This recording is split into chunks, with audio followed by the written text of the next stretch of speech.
Hey, I wanted to go over the changes I just made to my height map system. The old way was I would draw um,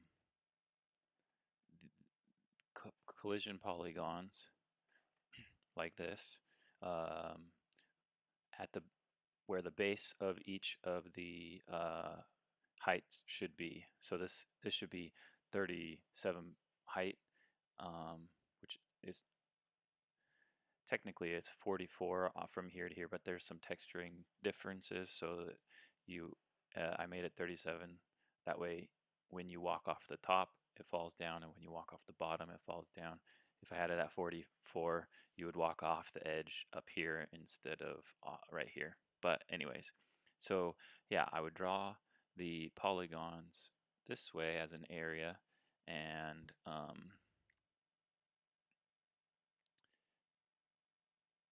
this is how all of the different uh, yeah, there we go. So I drew this one for this one, and that's 32, and then that one above it was 64 height. And then, so I'd have to do that for each of the different platforms. And the new way, it uses tile maps, and it uses this script that Fornclake from his video on spawning enemies. Basically, it loads an area 2D platform class that I made.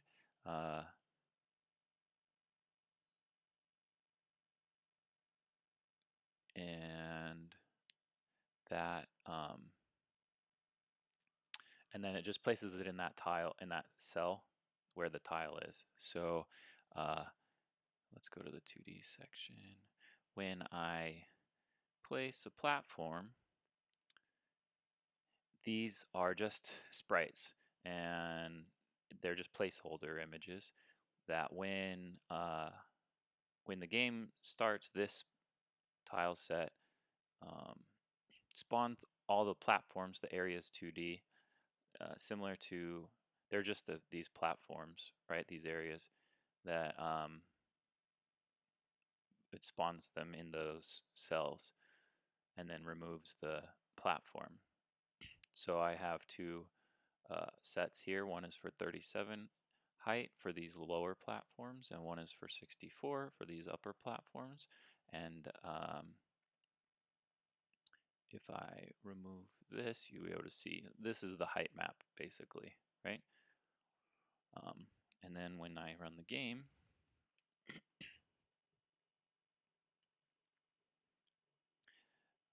you'll see that these will disappear, but you'll see the collision shapes there. So here I'm on the higher, this one's the lower. And then, there we go. We're making it up, making it down. These collision shapes that you can see are the height map collision shapes, the areas that I made for the platforms. And they have the tile set has collision shapes for the not for the platforms, but for drawing the physical cliffs.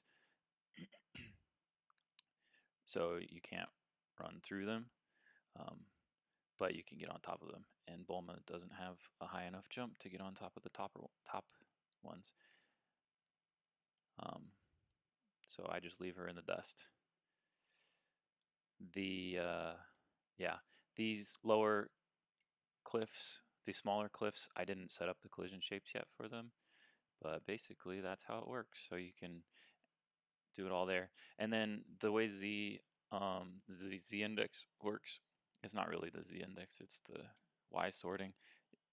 All the entities are inside the the tile set that the cliffs are. So if we go over here, here's the cliffs tile set, right?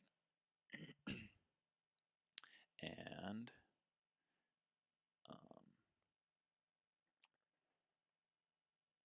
the entities are, yeah, it has Y sorting turned on here so that all the entities, all the enemies, all of the whatever is underneath this node, and I have it as a group